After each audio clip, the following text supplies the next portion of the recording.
हल्लीच राज्यात माझी लाडकी बहीण योजनेची घोषणा सरकारने केली होती, ज्याअंतर्गत योजनेचे पैसे हे महिलांच्या खात्यात जमा होण्यास सुरुवात ही झाली आहे।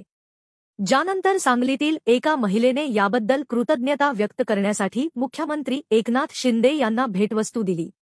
या भेटवस्तूत थेट आपले मंगळसूत्र मोडून सोन्याची राखी ही मुख्यमंत्र्यांना दिली।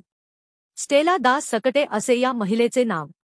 लाडकी बहीण योजनेचे लाभ मिळताच रक्षाबंधनाच्या निमित्ताने आपल्या गळ्यातील सोन्याचे मंगळसूत्र मोडून त्यातील सोन्याचे पान राखीच्या स्वरूपात बनवत मुख्यमंत्र्यांना भेट म्हणून दिले।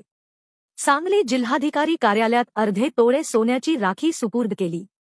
मुख्यमंत्री लाडकी बहीण योजनेच्या माध्यमातून महिलांच्या खात्यावर पैसे जमा होऊ लागलेत आणि ही योजना अशाच पद्धतीने सुरू राहावी अशी मागणी करत मुख्यमंत्र्यांच्या प्रति कृतज्ञता व्यक्त करण्यासाठी ही अनोखी भेट दिल्याचं महिलेने सांगितले।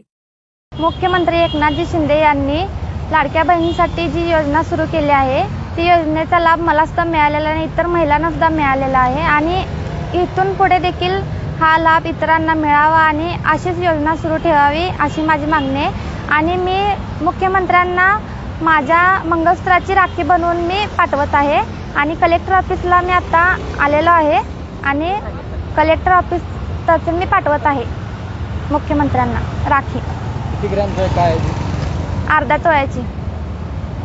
काय होतं ते अर्ध्या तोळ्याचं? मंगळसूत्राचं पान होतं, त्याची मी राखी बनवली।